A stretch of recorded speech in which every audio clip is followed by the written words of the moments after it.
어린이를 위한 우리 신화 여행 시작하도록 하겠습니다. 자, 선생님, 근데 저 이거 읽느라 2시간 30분 걸렸어요. 어유 수고했네. 책 4쪽에 머릿말이 나옵니다. 자, 머릿말에 도대체 신화가 뭐래, 신화가? 사람들은 왜 신화를 만들어냈대? 책 4쪽. 음,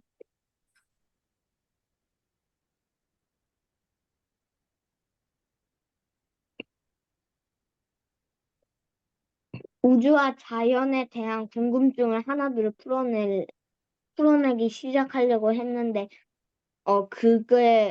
그게 만들어진 게 신화여서? 그렇지. 우주와 자연에 대한 궁금증을 풀어냈다. 요즘은 우주와 자연에 대한 궁금증을 풀어내는 사람이 누구야? 과학자? 과학자들이 요즘은 과학자들이 우주와 자연에 대한 궁금증을 풀어낸다는 얘기야. 그러면 요 신화도 어떻게 보면 그 당시에 과학이라고 얘기할 수도 있는 거야. 그러니까 그 당시 사람들로서는 어 궁금한 거야. 세상은 언제 만들어졌을까? 인간은 어떻게 태어났을까? 이런 질문에 그 당시로서는 최선의 답을 찾은 게 바로 신화다라고 볼 수가 있다는 거야.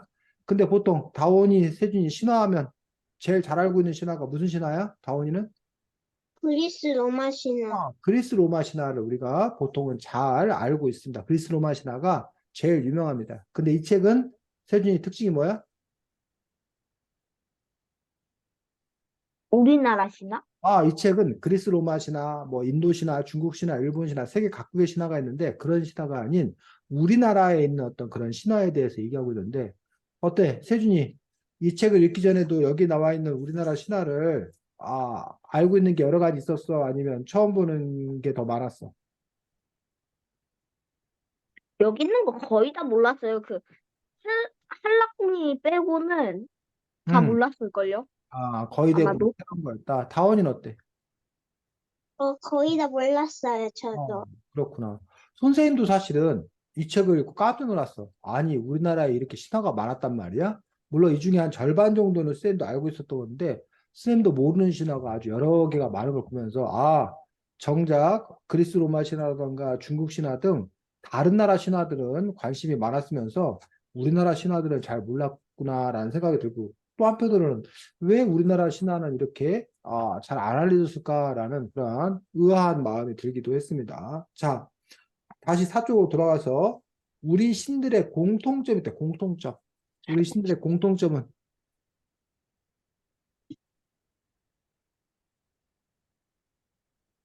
하나같이 마음속에 깊은 상처를 간직하고 있다는 것.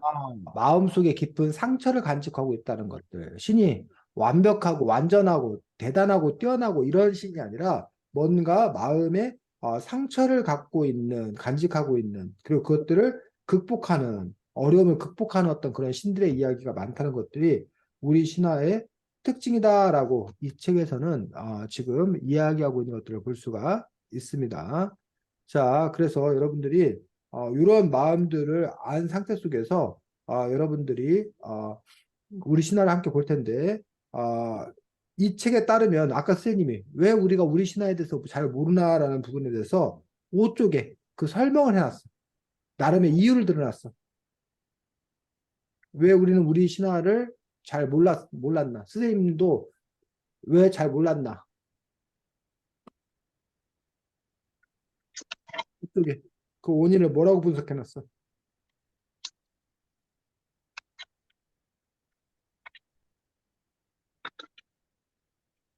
미신으로 여겨져서 어, 조선시대 이후에 철저하게 미신으로 여겨졌다. 그래서 조선에서는 어떤 학문을 최고의 학문으로 여겼는지 혹시 알아?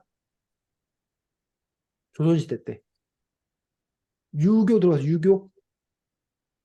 유교라고 들어봤어?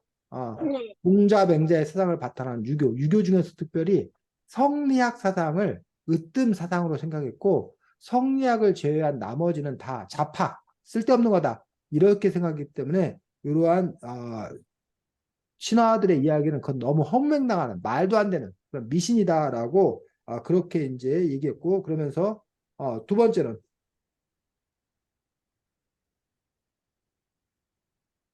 조선시대 때 미신 취급당한 게 첫 번째 문제였어. 두 번째는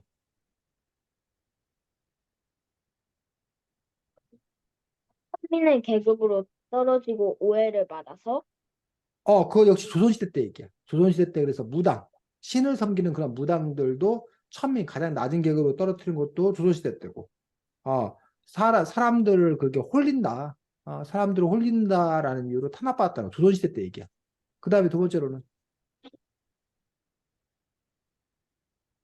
조선시대 때만 오해를 받아 언제도 그랬다는 거야. 조선시대 다음이 그 다음에 탄압을 받다. 언제? 일제강점기 때. 일제 강점기라는 게 뭐야, 다원아? 일본한테 우리가 지배받고 있을 때? 일본 제국주의가 강제로 우리나라에 점령한 시기를 일제 강점기라고 그래. 일제 강점기에 탄압을 받았다는 거야, 우리 신화가. 왜 우리 신화가 일제 강점기에 탄압을 받았을까? 여기는 그 이유가 안 나왔는데, 왜 일본 제국주의, 일본은 우리나라 사람들이 신화를 갖는 거에 대해서 왜 그 신화에 대해서 막 그 탄압을 했을까?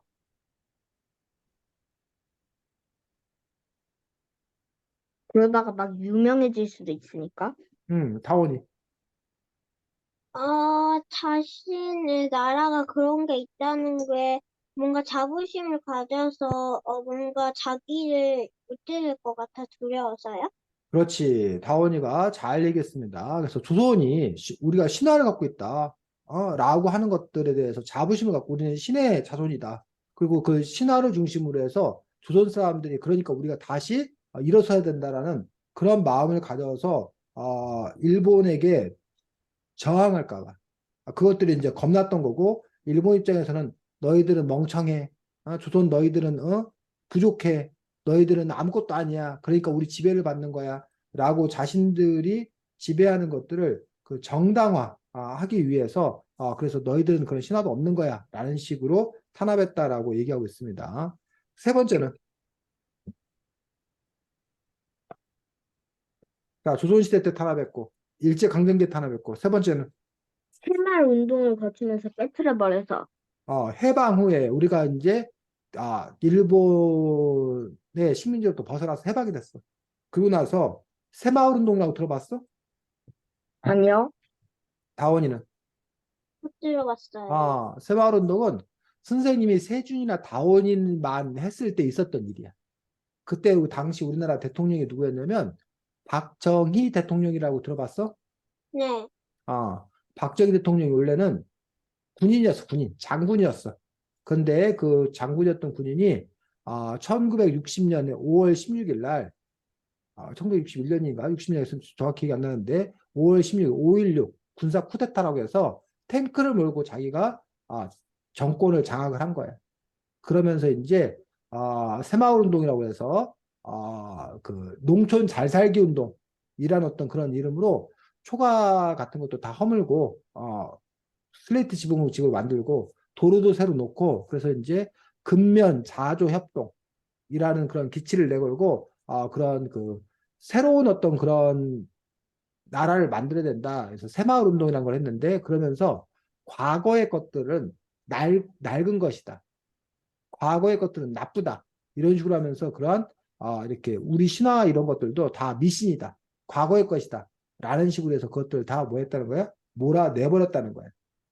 그리고서는 새마을 운동을 통해서 이제 새로운 걸 받아들이고 서양의 것들을 받아들이고 뭐 이렇게 하자고 하면서 또다시 한번 이제 이러한 신화가 이렇게 탄압을 받았기 때문에 이렇게 조선시대도 탄압받고 일제강점기도 탄압받고 다시 근대에 들어서 새마을운동 시기에 또 탄압받고 하다 보니까 우리가 거의 대부분 그 신화가 다 사라져 버렸다. 그래서 그 신화의 어떤 그런 부분들이 우리가 잘 알지 못하게 되었다라고 이 책에서는 주장하고 있는 것들을 볼 수가 있습니다. 그래서 이 머릿말을 통해서 여러분들이 신화에 관해서 조금 알 수 있었습니다. 자, 12쪽 보겠습니다.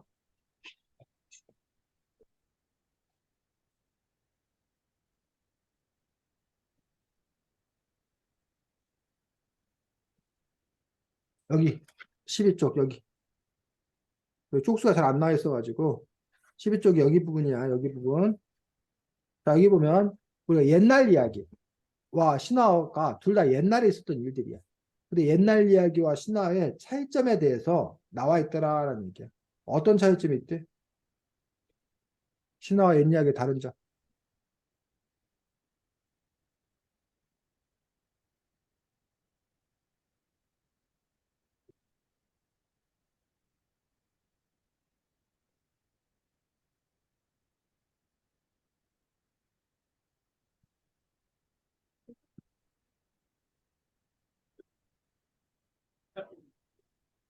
응?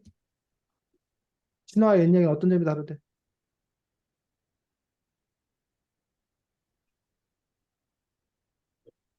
세상의 기원과 인간의 탄생을 이야기한다는 점? 그렇지. 뭐가? 신화와. 그죠. 신화와 옛 이야기 가장 커다란 차이점은 옛 이야기는 그냥 우스개 재미난 이야기이기도 하고 어떤 교훈을 주기도 하고 어떤 물건의 유래에 대해서 얘기하긴 하지만 세상이 어떻게 시작되었나, 인간이 어떻게 만들었나에 대해서 대한 이야기는 없다라는 거예요. 근데 신화는 바로 이렇게 천지창조, 세상이 어떻게 생겨났나, 인간이 어떻게 태어났나, 우주의 시작이 뭔가 이런 것들에 대해서 얘기하는 게 바로 뭐다? 신화다. 신화다라는 얘기. 수세님이 사실은 우리나라에서 제일 유명한 신화는 혹시 뭔지 알아? 우리나라 사람들이 제일 잘 알고 있는 제일 유명한 신화. 장군? 그리스 로마 신화. 다원이가 말했던 대로 뭐? 장군? 응? 단군 신화, 단군 신화. 그럼 단군 신화에 보면 우리나라 조선이 어떻게 시작되었나는 건 알 수 있어. 어? 세준이도 단군 신화 알아 몰라? 알아요.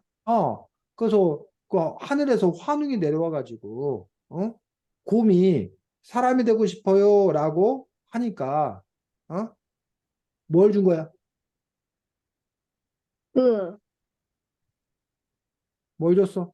뭐 어떤, 아, 쑥과 마늘, 마늘. 쑥과 마늘을 먹고 21일 동안 너네가 굴 속에서 있으면 될 거다 했는데 호랑이는 못 참고 곰만 참아가지고 곰이 이제 사람이 돼서 웅녀가 되어가지고 그 환웅과 웅녀가 결혼해서 낳은 자식이 누구야? 당군. 당군이고 그 당군이 세운 나라가 바로 고조선이었다는 거야. 조선이었다는 거야. 그런 식으로 우리는 조선이 어떻게 생겨났는지를 알고 있어. 하지만 이 세상이 어떻게 생겨났는지, 우리 인간이 어떻게 만들어졌는지 이건 없어. 반면에 다원이나 세준이 혹시 교회 다녀? 아니요. 근데 교회 사람들은 혹시 이 세상이 어떻게 생겨났다고 믿는지 혹시 알아? 예수님? 예수님 말고 천주가 아니야. 천주교 뭐 이런 데서는 하나님이 어? 빛이 있으라 하시면 빛이 있고 그래서 하나님이 천지를 창조했다고 믿는 거야. 그리고 사람은 어떻게?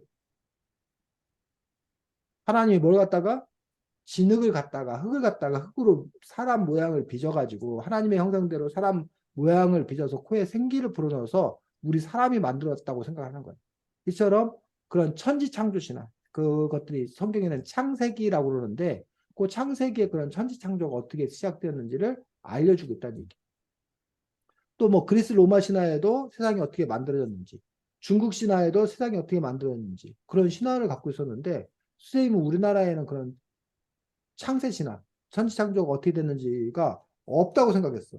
근데 우리나라에도 천지창조 신화가 있다는 거야. 누가? 천지를 창조한 게 누구? 미릉님. 미륵님이고. 그 다음에 이승과 저승. 이승이 뭐고 저승이 뭐야? 후배랑 대배랑.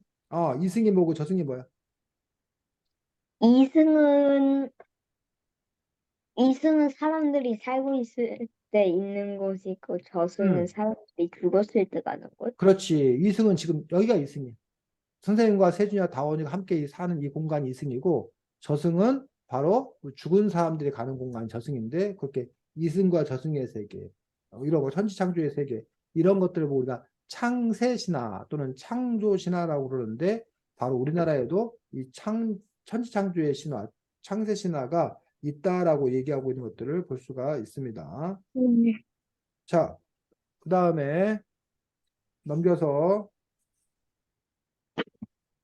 몇 쪽이야, 이게?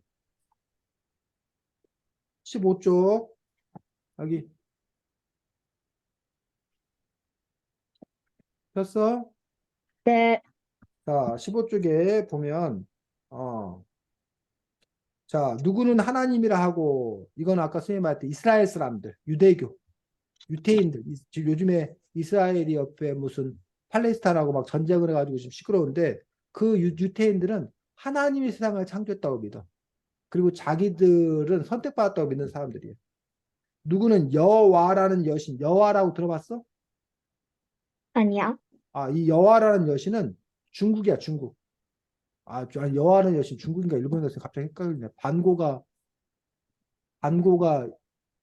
중국인가? 아, 중국시라 맞네. 중국에서 여와라는 여신이 세상을 만들었다라고 얘기하고 있습니다. 자, 그 다음에 우리 신화에서 세상을 만드시는 누구? 미르, 미르기고 또 여기는 또 뭐라고 나왔어? 옥황, 우리 신화에는 천지왕, 천지왕, 천지왕. 그 천이 뭐고 지가 뭘 것 같아, 다원아? 하늘천 땅지, 하늘천 땅지, 하늘과 땅을 다스리는 천지왕. 중국의 도교에서는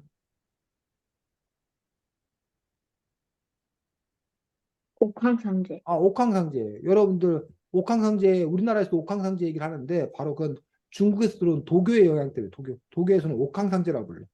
하나님을. 어? 불교에서는 불교에서는 미륵님이라 불교에서 미륵부처가 있어. 근데 이제 불교가 들어오면서 우리가 천주왕을 뭐라고 불렀다? 미르, 미륵부처라고 부른 거야. 미륵님이라고 부른 거야. 이런 식으로 이렇게 보니까 우리나라 사람들이 천지창조의 어떤 그런 신화가 우리나라에서 독자적으로 있었다고 볼 수도 있지만 뭐야? 다른 나라에서 이렇게 들어온 것들에 대해서 영향을 받아서 발전했던 또 그런 모습들을 볼 수가 있습니다. 자, 그래서 여기 한눈에 보기 해가지고 지금 보면 등장인물들이 쭉 나와 있지. 네. 등장인물들이 쭉 나와 있는 것들을 볼 수가 있습니다. 그래서 이 책은 이렇게 등장인물을 통해서 한번 설명해주고 그 다음에 스토리를 또 이렇게 들려주는 그런 방식의 구성을 취하고 있는 것들을 볼 수가 있습니다. 자, 여기서 보면 왜 이런 얘기가 나왔을까라고 우리가 생각해 볼 수 있는 어떤 그런 부분들이 있어. 예를 들면 22쪽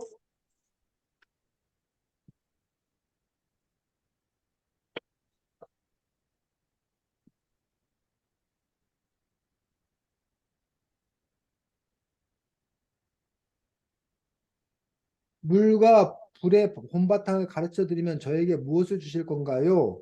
미륵님은 버릇없이 구는 생쥐가 귀엽고 한편으로 믿음이 갔어.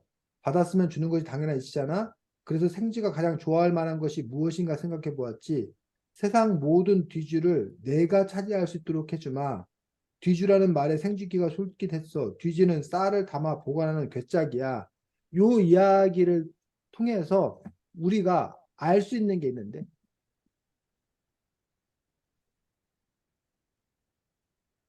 아까 이런 신화라던가 옛날 이야기를 통해서 사람들은 왜 세상이 이렇지라는 거를 설명할 수 있다고 그랬어. 그럼 지금 쌤이 읽어준 부분을 통해서 우리가 설명되는 게 뭘까?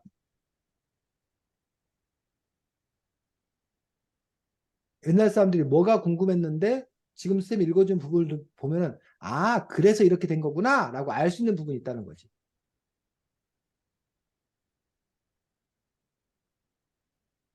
너네 그 얘기 알아? 그 햇님 달님 얘기 알아?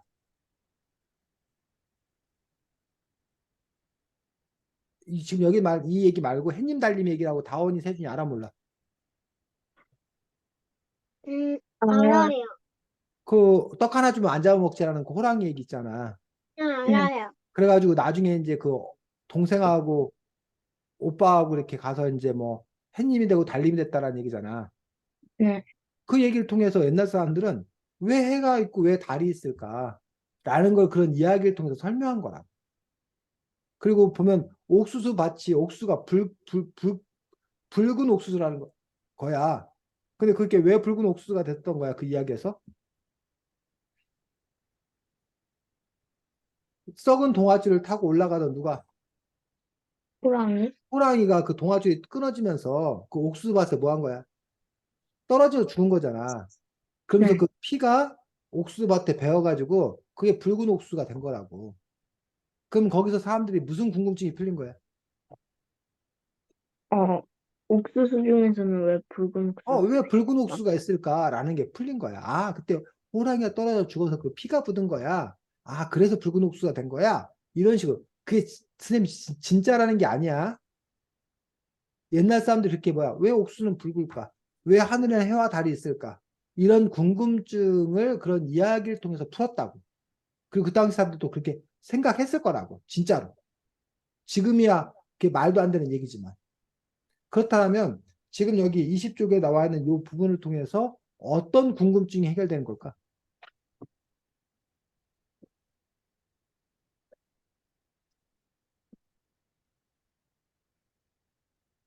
아까 왜 옥수수 밭이 붉은지, 왜 하늘에 해와 달이 있는지. 그러니까 해님 달림, 오누이가 올라가서 해님 달림 됐구나. 호랑이가 떨어져서 붉은 수박이 됐구나라고 아는 것처럼 여기 그러면 지금 읽었던 이 이야기를 통해서 알 수 있는 건 뭐냐고.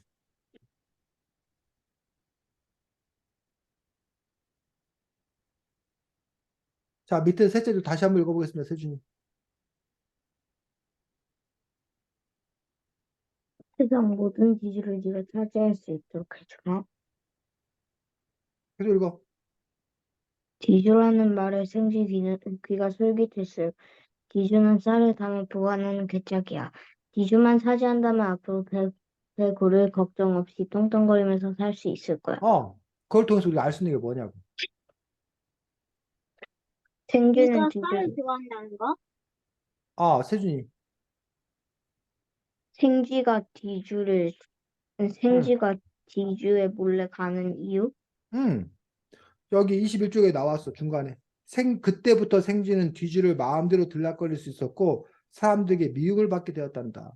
쥐들이 몰래, 와가지고 막 이렇게 쌀 같은 거 훔쳐먹고 막 그러잖아. 뭘 갉아먹고 막 그러잖아.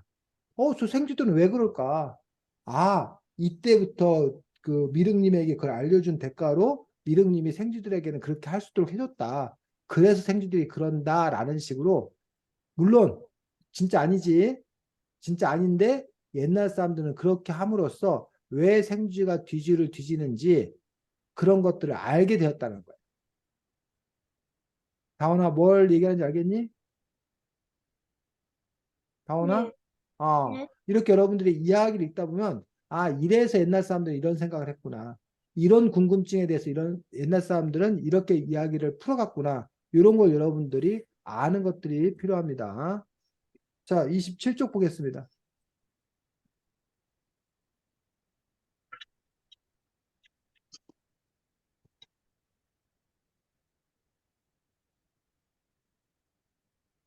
그 전에 22쪽 보겠습니다. 22쪽. 미안해. 22쪽에 셋째 줄. 다원이가 읽어보겠습니다. 22쪽 셋째 줄.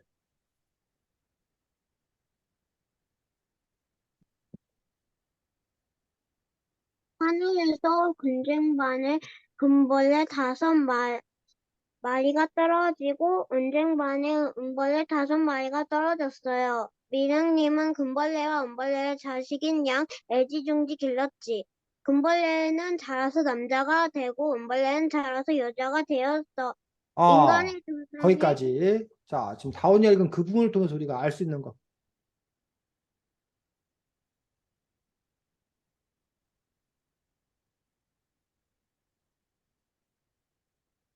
그 부분을 통해서 알 수 있는 거 뭐가 있을까? 지금 다원이가 읽은 부분을 통해서 알 수 있는 거.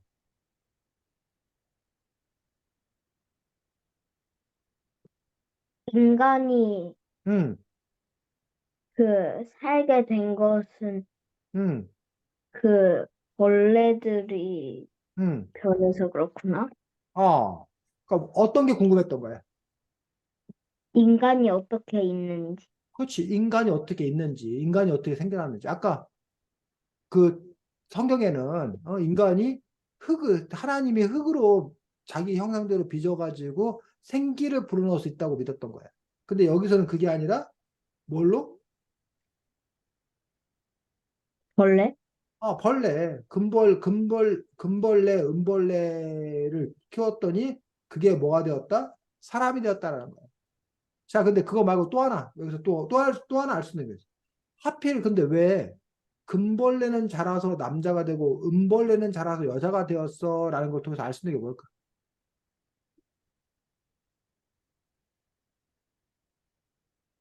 그걸 통해서 우리 옛날 사람들 어떤 생각을 알 수 있는데,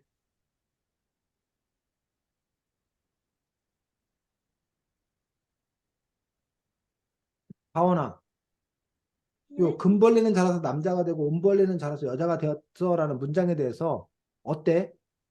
다원이 읽어보면 어떤 마음이 들어? 음, 옛날부터 금은 남자를 상징하는 거였고, 음, 여자는 은을 상징하는 거? 그렇지. 그런 걸 우리가 생각해 볼 수 있어. 근데 보통 금과 은 중에서 뭐를 더 귀하게 여겨? 금? 금? 어, 금을 더 귀하게 여기잖아. 우리가 금메달, 은메달, 동메달에서 금값이 제일 비싸고 은값은 그 금 다음이란 얘기야. 그럼 이거 여기를 통해서 그럼 금벌레가 남자가 되고 은벌레가 여자가 된다는 걸 통해서 우리가 알 수 있는 건 뭐야? 세준이. 아, 그 옛날이니까 그 남자가 음, 이, 똑같은 계급이어도 음, 남자가 그 차별이 심하니까 남자가 여자들보다 약간 음. 권력이 높다고 해야 되나? 그렇지. 그래서 이런 이야기를 통해서 옛날 사람들 안에서 뿌리 깊게 남자를 더 중요하게 여기는, 남자를 금이라고 여기고 여자는 은이라고 여기는, 이제 더 하찮게 여기는 그런 차별, 이런 것들이 존재했다라는 거야. 이런 이야기를 통해서. 다원아, 어때? 여자인 다원이가 이런 얘기에 대해서 어떻게 생각해? 하나요. 하나? 그러면 금벌레가 여자가 되고 은벌레가 남자가 되는 걸로 바꿀까? 네. 네. 어쨌든 여러분들 요런 이야기를 통해서 바로 이렇게 옛사람들의 어떤 생각이나 생활 모습도 이런 걸 여러분들이 짐작해 보는 그런 것들. 그러니까 다원이나 세준이가 이런 부분을 읽으면서 지금 세준이 말했던 그런 생각들을 했었어? 아니면 그냥 무심결에 그냥 지나갔었어? 별 그냥 생각 없이 지나갔어요. 지나갔어. 다원이는? 저도 그냥 그냥. 어, 그럴 수 있다는 얘기야. 근데 여러분이 이런 부분들을 통해서 그러한 아까 쌤 말했던 옛날 사람들 어떤 그런 생각들, 이런 것들을 예리하게 생각하면서 책을 읽는 것들. 이런 게 책을 더 수준 높게 읽는 거다라는 얘기입니다. 자, 그 다음에 27쪽 보겠습니다. 아까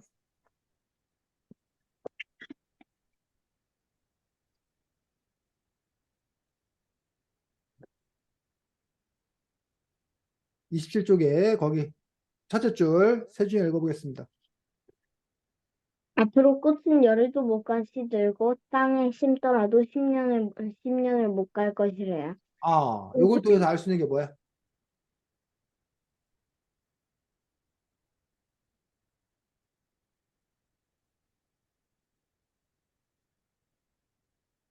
어렵지 않은데 우리 그 여태까지 했잖아. 아까 그 앞에를 보고서 쥐가 왜 쥐들이 자꾸 뒤줄을 뒤져서 쌀을 훔쳐먹는지 알게 되었고 옛날 사람들 이렇게 설명이 되었고 어? 뭐 그런 식으로 이게 설명이 되는 그런 부분도 있잖아. 그러면 지금 읽은 부분을 통해서 설명되는 건 뭐야?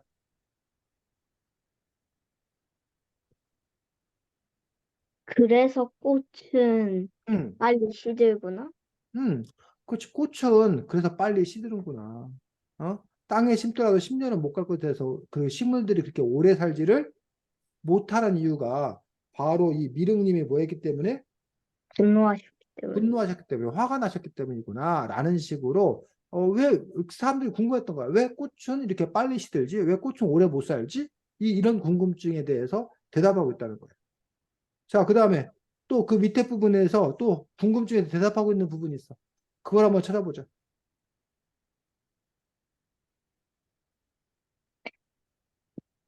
그때부터 온갖 죄와 악이 퍼져 세상은 사람이 살기 어려운 곳으로 변한 거란다. 어, 바로 여기 보면 그 다섯째 줄 읽어보겠습니다. 다원이.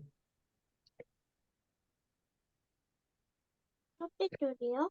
다섯째 줄, 다섯째 줄, 27줄, 다섯째 줄.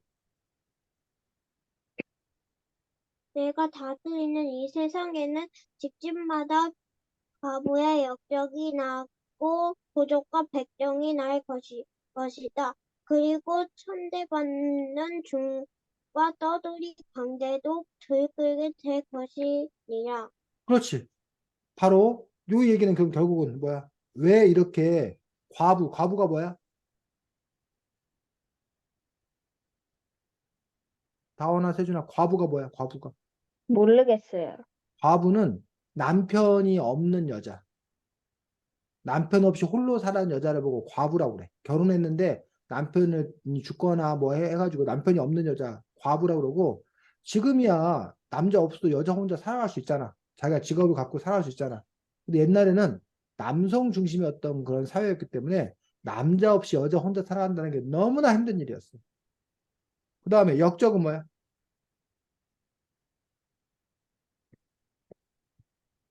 다원이 역적은 뭐야? 역적.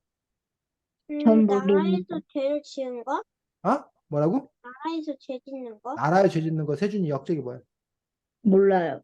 역적은 나라를 배신한 거야. 그 나라를 다른 나라에 팔아먹거나 자기 나라를 망하게 하려고 하는 어떤 그런 사람을 보고 역적이라고 그래. 어? 근데 도적은 말 그대로 도적은 뭐야? 부족은 약간 사람, 뭐라고 해야 되지? 아, 도적 어렵지 않지. 도적이 뭐야, 다원아? 어? 음, 도둑?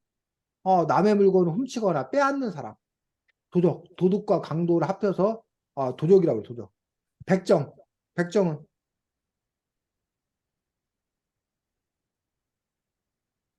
백정은 뭐야? 다원이. 옛날에 노비보다 신분이 더 낮은 어, 사람들? 그렇지. 신분이 낮았었는데 왜 그들이 무슨 일을 하는 사람들인데 그랬을까? 백정은 소, 돼지 이런 사람, 이런 거를 때려잡는 사람. 그래서 그 가죽을 벗겨내고 그 가죽으로 뭘 만들어내는 사람. 그리고 그 고기를 썰어가지고 사람들한테 판매하는 사람.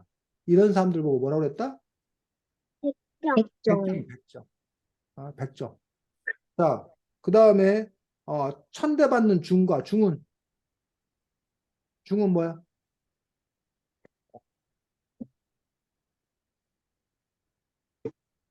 중. 몰라요. 다원이 중. 몰라요. 스님. 부처님을 믿고 따르는 스님. 절에 스님들 계시지? 네. 그 스님을 낮춰서 그냥 중이라고 해, 중. 근데 천대 받는다는 거는 아주 그냥 뭐야, 천하게 여겨지는 천한 대우를 받는 중이라는 거예요. 그다음에 광대는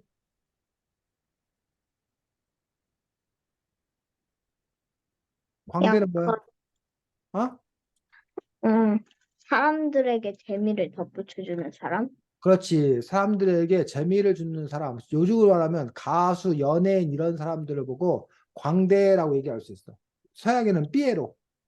광대인데 이런 광대들이 뭐 춤을 추거나 뭐 장기 재주를 부리거나 뭐 이렇게 탈춤을 추거나 이렇게 해가지고 사람들에게 재미를 주는 사람들인데 요 사람들도 아주 천민, 아까 백정처럼 천민 취급을 당했었는데 이런 사람들을 들끓게 될 것이다라고 얘기했는데 결국은 우리가 사는 세상에 과부도 있고 역적도 있고 도적도 있고 백정도 있고 중도 있고 광대도 있는데 왜 이런 사람들이 생겨났냐라는 거에 대해서 역시 지금 결국 다 누가 화나서 미르님?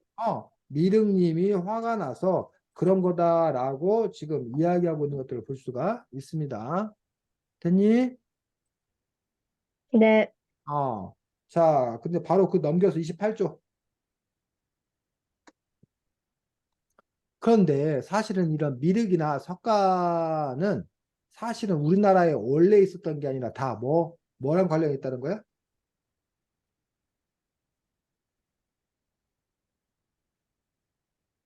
다 무슨 종교랑 관련이 있어? 미륵님, 석가님 다 이거.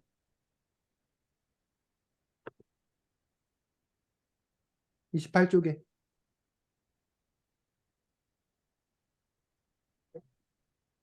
응? 종교 중에 무슨 종교랑 관련이 있어?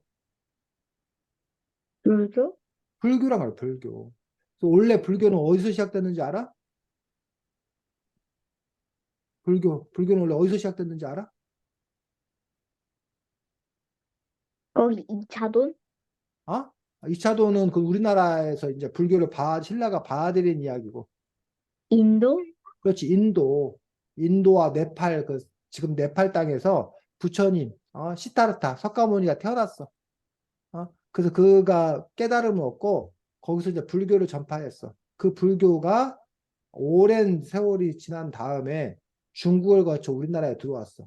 우리나라에 들어온 거는 삼국시대 때, 고구려 백제 신라 때, 이 불교가 우리나라에 들어왔는데, 바로 요 미륵이나 석가모니 이야기가 있는 것으로 보아서 그 전부터 우리가 이런 신화가 있었던 게 아니라, 아니면 신화가 있었는데 이런 불교와 만나서 내용이 좀 뭐하거나 바뀌었거나 아니면 그 이후에 생겼거나 라고 우리가 생각해 볼 수 있는 거지. 자, 미륵은 누구래? 여기 보니까 28쪽에.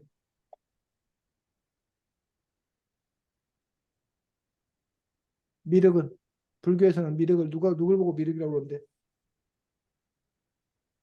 석가모니 부처의 제자? 누가? 미륵이? 미륵은 석가모니 부처의 제자. 그렇지. 아까 석가모니가 깨달음 얻은 석가모니 부처의 제자이기도 하고 그다음에 또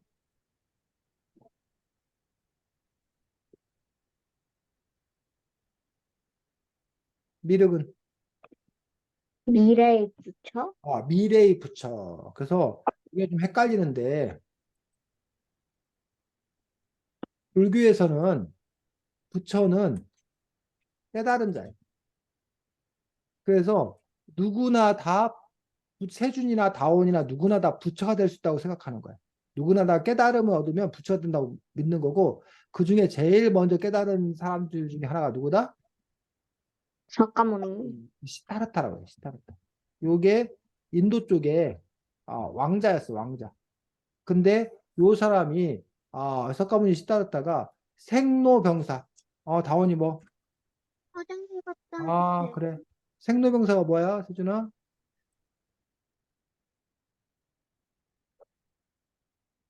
세준아, 생로병사가 뭐야? 몰라요. 이 생이 태어난 거야. 노, 늙는 거야. 노인, 늙는 거야. 병든 거야. 죽는 거야. 그래서 왜 사람은 태어나서 늙고 병들고 죽나? 이게 너무너무 궁금한 거야. 그래서 이 인도의 시타르타 석가모니가 시타르타라는 이름을 한자로 쓰면 석가모니야. 석가모니가 집을 나가서 가출을 해가지고 여기저기를 떠돌면서 이 진리를 찾기 위해서 온갖 노력을 다했어. 그러다가 마침내 보리수나무 언덕에서 명상을 하다가 깨달음을 얻은 거야. 그래서 뭐가 된 거야? 저, 부처가 된 거야, 부처. 그러고 나서 자기가 그 깨달은 것들을 사람들의 제자들에게 설법을 하고 다녔다는 거야. 그러면서 이제 특별히 이 미륵은 뭐? 미래의 부처다. 미래의 부처. 그러니까 그래서 미륵님이 석가모니는 그래서 이제 나중에 이제 돌아가셨고 미륵님이 미래의 부처가 미륵님이 와서 이 세상을 다 뭐 할 거다 다시 구원할 거다. 그래서 이걸 보고 우리가 미륵신화래 미륵신화. 교회 기독교 천주교 이와 비슷한 사상이 있어. 거기에는 메시아 사상이라는 게 있어. 메시아 사상. 뭐라고 그런다고? 메시아 사상. 메시아는 다른 말로 뭐라고 하면 구세주야, 구세주. 구세주 사상이라고 그러는데 이 메시아, 구세주가 와가지고 이 세상을 뭐 해줄 거다? 구원해 줄 거다라는 생각을 갖고 있어. 혼란한 세상. 그러니까 불교에서의 미륵은 기독교 천주교에서의 뭐와 비슷하다? 메시아. 메시아랑 비슷한 거야. 이 어지럽고 혼란한 세상을 구원해 줄 거다라고 얘기하고 있다는 거예요. 자, 그 선생님이 아까 아니 우리나라 고유의 것이 아니라 이렇게 미륵이나 이런 불교의 영향을 받아서 생겨났거나 아니면 바뀐 거다라고 했었는데 이 책에서는 하지만 신화에서 이름만 빌려다 썼을 뿐 불교의 의미와는 상관이 없어라고 했어. 그래서 우리가 아까 앞에 나왔는 미륵님 어쩌고 한 얘기는 불교에서의 그런 미륵님이 아니라고 이 책에서는 지금 또 이렇게 이야기하고 있는 것들을 볼 수가 있습니다. 자, 29쪽에 누구에게 나와? 설문 대할망. 요 이야기 들어봤어? 아니면 처음 봤어? 요거 여기 책에서. 들어봐요. 어? 처음 들어봐요. 처음 들어봐. 그래.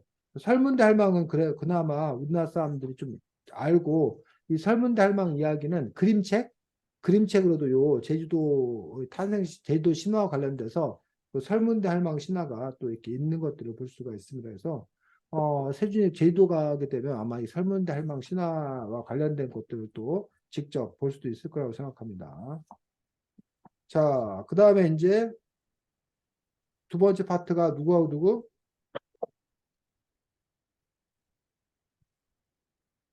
대별함과 소별왕. 소배랑. 그래서 이승신과 저승신, 소배랑 대배랑의 이야기가 나와 있는 것들을 볼 수가 있습니다. 자, 그래서 그 다음 쪽 여기 넘기면 아까 우리 앞에서 봤던 천주왕도 나오고 또 여러 인물들의 이야기가 또 쭉 나옵니다.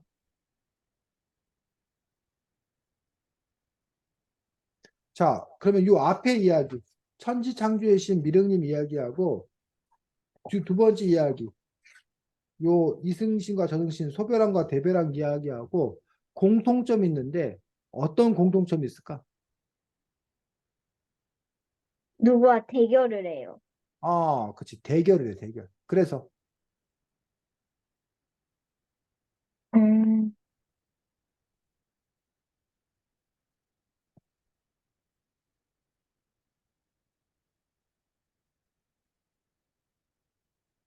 둘이 다 대결을 해. 그래서 누가 이겨? 아까 앞에 이야기에서는 미륵님. 미륵이 이겨? 앞에 얘기해서 미륵이 이겼어? 앞에 얘기해서요. 어. 음, 똑같님이 이겼어요. 자, 처음에는 누가 이겼어? 미륵님이 이겼지만 나중에 석가가 계속 뭐해? 몰라요. 같이 얘기를 하자고 그러지. 그러다가 석가가 반칙을 써요. 해가지고 어? 그래서 결국은 석가가 이 세상을 차지하잖아. 이승을 차지하잖아. 그런데 이 미륵이 악담을 퍼부숴 가지고 저주를 퍼부숴 가지고 이 세상이 나쁜 곳이 되지. 네. 이 대별왕과 소별왕 이야기도 보면 처음에 누가 이겨? 미륵, 어? 아, 대별왕과 소별왕 얘기에서는 처음에는, 근데 누가 대별왕이고 누가 소별왕인지 모르겠어요. 음. 43쪽 이야기 읽어보면 알잖아. 누가 이기는지.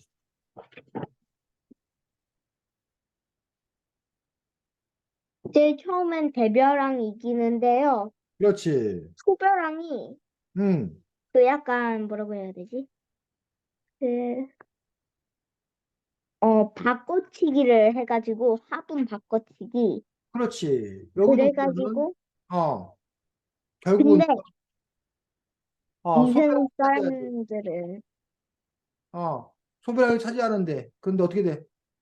이승 사람들은 소별왕을 닮아서 못됐는데 저승 사람들은 대별왕을 닮아서 착해요.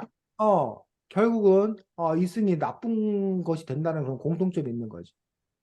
그래서 그 앞에 이야기와 뒤에 이야기를 따로따로 보는 것들이 아니라 이 두 가지를 여러분들이 또 보면서 이렇게 비교해 가면서 책을 보는 것들, 그것들도 또 책을 잘 읽는 그런 방법들 중에 하나다라는 얘기지. 됐어? 네. 대별함과 소별함 이야기와 아까 앞에 미륵과 석가가 이렇게 대결을 벌이는 어떤 그러한 점들이라던가 나중에 이 세상이 왜 이렇게 혼란한 건가라는 부분들. 그래서 두 이야기 모두가 다 왜 이렇게 세상이 혼란하지? 그래서 교회에서 아까 말 성경책에서는 어떻게 나오냐면 하나님이 그 천지를 창조하신 다음에 사람을 만들어서 에덴 동산이라는 곳에서 살아. 그 에덴 동산에서 살아가지고 아무 근심 걱정 없이 행복하게 막 잘 살아. 근데 뱀이 그 하와, 이브라고 하기도 하는데 여자를 유혹해. 야, 너네 어? 그 에덴 동산에 있는 열매를 아무것도 먹지 말라고 그랬어? 하나님이 그랬더니 아니야. 다 먹어도 좋은데 그 선악과라는 나무 열매만 따먹지 말라고 그랬어. 그랬더니 뱀이 야, 그거 따먹으면 너네가 하나님처럼 똑똑해질까 봐 못 따먹게 하는 거야. 그거 따먹으면 좋아. 라고 막 꼬셔. 그 말에 속아 넘어가가지고 여자가 선악과를 따가지고 그 남자하고 아담하고 같이 나눠 먹어. 그러다가 이제 그 사실을 알게 된 하나님이 화가 나가지고 응? 너네 왜 하지 말란 짓 하냐 하면서 그 에덴 동산에서 쫓겨나. 그러면서 그 사람들이 이제 어, 남자들은 땀 흘려 일을 해야 됐었고 여자는 아기를 낳아야 됐었고 뭐 그렇게 하게 되었다라는 그런 얘기가 나와 그 다음에. 그런 것처럼 왜 사람들은 힘들게 일해야 되지? 왜 사람들은 애를 낳아야 되지? 뭐 이런 것들이 그 아까 선생님이 말했던 그런 성경의 창조 신화에 그런 이야기가 나와 설명이 된다는 얘기예요. 그런 것처럼 이 소배랑 대배랑 이야기라던가 천지창조이신 미륵님 이야기를 통해서 왜 세상에는 이렇게 도둑들이 들끓는 거지? 왜 세상 사람들은 이렇게 여러 가지 문제가 있는 거지? 이런 것들이 바로 이런 이야기들을 통해서 아, 그것 말이야. 소배랑이 대배랑을 뭐 이렇게 바꿔치기 반칙을 써갖고 니승을 차지하는 바람에 소배랑을 닮아서 그래. 아, 원래는 미륵이 이겼었는데 석가가 막 이렇게 하는 바람에 미륵이 화가 나가지고 악담을 퍼부어서 그래. 이런 식으로 이제 아 그래서 세상이 이 모양 이 꼴이구나. 라는 식으로 이렇게 설명이 된다는 거예요. 이해가? 네, 그래서 그런 식으로 여러분들이 그러한 점들도 이렇게 뭐야 생각하면서 책을 읽었으면 더 좋겠습니다. 자, 그 다음에 요 대배랑 소배랑 얘기하고 61쪽 당금액이 새 아들 낳다 이야기하고 공통점이 있어 이번에는. 탄생이신 당금액이 이야기하고 공통점. 이 뭔가 자, 61쪽 여기 부분하고 39쪽 부분하고 공통점을 한번 찾아서 얘기해 볼까? 61쪽하고 39쪽을 한번 비교해 가면서 잘 읽어봐. 그 두 이야기의 공통점을 한번 찾아봐.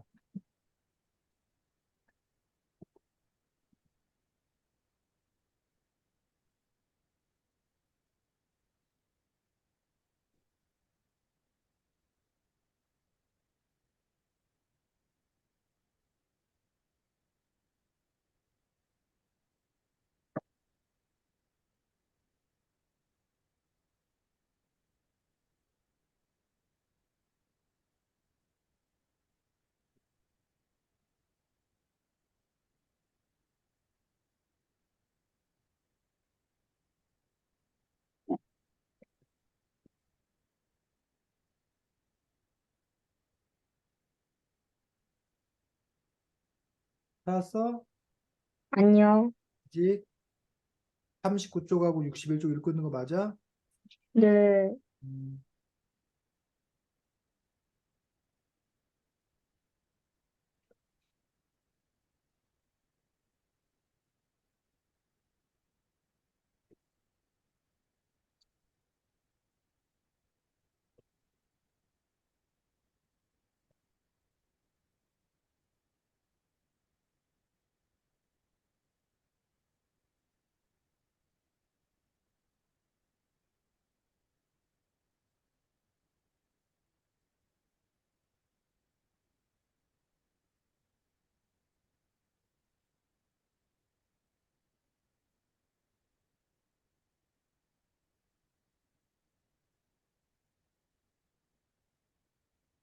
둘 다 아들이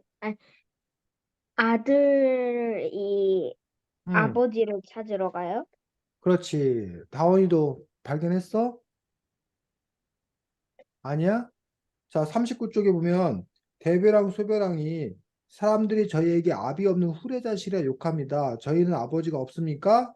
라고 이야기하면서 그래서 결국은 이 대별왕과 소별왕이 얼레빗을 밧줄을 꺼내어 두 아들에게 보여주었다 해서 뭐 천지왕을 찾아가는 그런 이야기가 또 나오지. 그 다음에 보면. 그런데 61쪽에 보면 요 삼형제가 다른 아이들은 모두 아버지가 있는데 왜 저희는 없어요? 너희 아버지는 금부람 스님이시나 이제 아버지를 찾아 갈 때가 되었구나라고 하면서 그 아버지를 찾아서 또 뭐야? 떠나는 이야기가 나오더란 얘기예요. 그래서 두 이야기 모두 다 공통점이 아버지 없는 그런 아이들이 아버지를 찾아가는 어떤 그런 이야기들. 그래서 아까 우리나라 신화에는 이렇게 어려움, 고난이 있는 어린 시절을 겪게 되고 그 고난들을 또 뭐해? 극복해가는 그런 이야기가 많다라고 했었는데 이런 이야기를 통해서도 알 수가 있는 거지. 다원아 맞아? 네. 음. 자, 그 다음에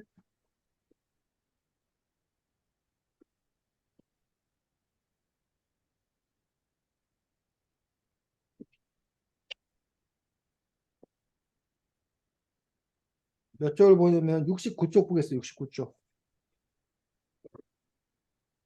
자, 69쪽에 누가 나와? 앙금애기, 69쪽. 그건 68쪽이고. 69쪽. 삼신대접하기, 삼신. 삼신할미라고 보통 얘기하는데 삼신이 누구래?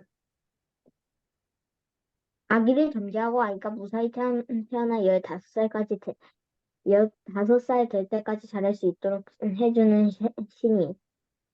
그래서 그 우리나라는 삼신 할머니가 아기를 점지해 준다는 거예요. 어디에 태어날지. 그래서 삼신 할머니에게 빌어서 우리가 그 임신할 수 있게 된다라고 믿었던 아기를 태어나게 해준다고 믿었던 것들이 바로 삼신 할미고 우리나라 사람들은 엉덩이가 이렇게 몽고 반점이라고 엉덩이가 푸죽죽한 그 아기가 태어났을 때 엉덩이 부분을 보면 푸죽죽하거든. 그게 우리나라 사람하고 저기 몽골 사람들하고는 그런데 그게 이제 삼신 할머니가 아기를 내보낼 때 엉덩이를 뭐해서 찰싹 때려가지고 그 손자국. 그래서 그때 이제 멍든 그 자국이라고 그 얘기가 있을 만큼 그 삼신 할머니를 그 섬겼던 우리나라 사람들의 어떤 부분들을 볼 수가 있습니다. 자, 그 다음에 71쪽. 자, 여기 누가 나와? 아청비, 자청비가 나와. 농사의 신인 자청비가 나오는데, 근데 우리나라 이야기의 또 하나의 어떤 그런 특징은 아까 그 여자는 은이고 뭐 남자는 금이고 이렇게 해서 남녀 그런 차별이 있는 것처럼 보이지만 또 어떤 이야기에서는 이렇게 용감한 여성들, 어? 기운찬 그런 여성들의 모습들을 보여주는 그런 이야기가 또 이렇게 있는 것들을 볼 수가 있습니다. 그래서 여기 보면 자청비라는 사람이 하늘을 올라갔다 농사의 신이 되는 그런 이야기가 있습니다. 자, 몇 쪽을 보면 되냐면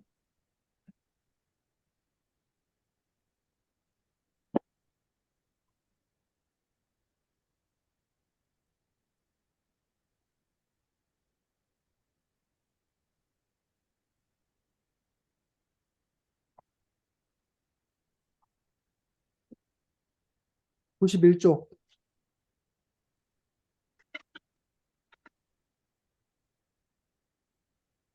자, 91쪽 셋째 줄에 뭐라고 되어 있어? 여기 읽어보겠습니다. 91쪽 셋째 줄. 7월 14일 자청비는 오고 그러나 쌀, 보리, 콩, 조, 이장 5가지 곡식을 씨앗을 품에 안고 무드런과 함께 지상으로 내려왔어. 곰곰이 생각해보니 메밀 씨앗을 깜빡 잊었네. 부랴부랴 다시 올라가서 가져오느라 시간이 짙게 되었어. 지금도 메밀은 다른 곡식보다 걷어들이는 시기가 늦는 걸 안다. 그래서 여기 보니까 오곡이 뭐래, 오곡? 쌀, 보리, 콩, 조, 기장. 우리가 오곡백과라고 하는데 5가지 중요한 곡식을 쌀, 보리, 콩, 조, 기장. 그래서 조나 기장도 곡식 이름이야. 쌀, 보리, 콩처럼. 그런데 곡식들 중에는 메밀 알아? 메밀국수 만들어 먹는 메밀? 네. 그 메밀이 왜 다른 곡식보다 늦게 거둬들이는 시기가 늦는지, 그 메밀이 실제로 다른 곡식보다 추수하는 시기가 늦다는 얘기야. 근데 그 이유를 여기서는 뭐라고 설명하고 있어? 깜빡 잊어서. 깜빡 잊어서 다시 갔다 오느라고. 그래서 늦게 심어서 늦게 자란다라는 식으로 그렇게 지금 설명하고 있다는 거야. 그 다음에 7월 14일이 왜 중요하냐면 95쪽 보겠습니다.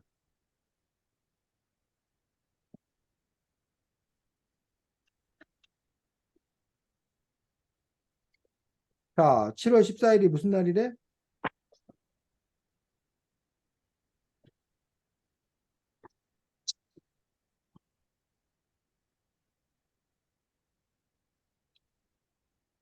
93쪽. 93쪽에 밑에 셋째 줄. 읽어보겠습니다. 그 뒤 사람들은 작정비가 곡식을 가지고 내려온 7월 14일을 백중 날로 정하여 해마다 농사의 신을 대접했어. 백중. 그래서 오늘날에는 그 백중이 7월 14일이 아니라 7월 15일인데, 음력 7월 14일을 옛날에는 그 백중이라고 해가지고, 그 머슴 알아? 머슴이 뭔지 알아? 남의 집에서 돈 받고 일해주는 사람을 머슴이라고 그랬거든? 그런 머슴들에게 그날은 이 백중날은 뭐 보너스도 주고 휴가도 주는 어떤 그런 축제의 날, 요 백중인 그런 날들에 대해서도 이런 유래가 있다는 것들을 알려주고 있습니다. 이처럼 여러분들이 처음에 얘기했듯이 이러한 신화를 통해서 옛날 사람들이 그 당시 어떤 세상을 어떻게 이해하고 있는지, 그걸 통해서 옛날 사람들이 어떤 생각을 알 수 있는지, 요걸 여러분들이 알아보면서 함께 또 이 책을 읽는 것들도 이 책을 또 잘 읽는 방법들 중에 하나입니다. 다음 주에는 버들붕어 하킴이라는 책입니다. 동화책입니다. 박윤규 쌤이 쓰신 버들붕어 하킴이라는 책으로 다음 주에는 만나도록 하겠습니다. 다원이 세준이 수고 많았습니다. 안녕. 음. 음.